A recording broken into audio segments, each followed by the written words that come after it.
Iran Israel സംഘർഷത്തിനിടെ സംസ്ഥാനത്ത് നിന്നുള്ള വിമാന സർവീസുകൾ റദ്ദാക്കി. വ്യോമപാത അടച്ചതുമായി ബന്ധപ്പെട്ടുണ്ടായ പ്രതിസന്ധികൾ കാരണം കണ്ണൂർ രാജ്യാന്തര വിമാനത്താവളത്തിൽ നിന്ന് ദുബായിലേക്കും ഷാർജയിലേക്കുമുള്ള ചില വിമാനങ്ങളാണ് റദ്ദാക്കിയതായി വിമാനത്താവള അധികൃതർ അറിയിച്ചത്. കണ്ണൂരിൽ നിന്ന് ദുബായ്, ഷാർജ എന്നിവിടങ്ങളിലേക്കുള്ള 2 സർവീസുകൾ ഇന്നലെ റദ്ദാക്കിയിരുന്നു.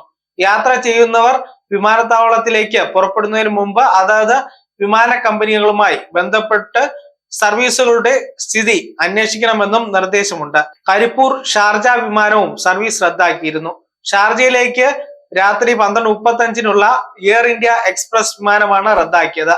ഇസ്രായേൽ ഇറാൻ യുദ്ധത്തിന്റെ പശ്ചാത്തലത്തിൽ വിവിധ രാജ്യങ്ങൾ വ്യോമപാത താൽക്കാലികമായി അടച്ചിരിക്കുകയാണ്. ഇന്ത്യൻ വിമാനങ്ങൾക്ക് പാകിസ്ഥാൻ വ്യോമപാതയിൽ നേരത്തെ വിലക്കുണ്ട്. ഈ സാഹചര്യത്തിൽ പല വിമാനങ്ങളും ഒമാൻ വ്യോമപാതയാണ് ഉപയോഗിക്കുന്നത്.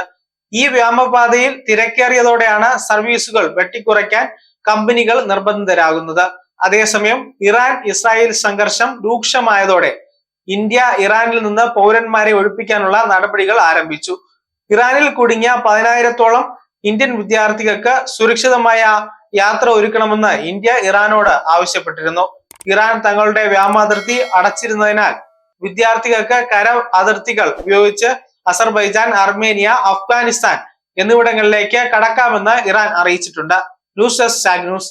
നേരിന്റെ വാർത്തകൾ നിങ്ങളുടെ വിരൽത്തുമ്പിൽ എത്താനായി സാഗ് ന്യൂസ് ചാനൽ സബ്സ്ക്രൈബ് ചെയ്തും ഷെയർ ചെയ്തും ഒരു ശരിയായ മാധ്യമ നിലപാടിന് പോകാൻ ഞങ്ങൾ നിങ്ങളെ ക്ഷണിക്കുന്നു.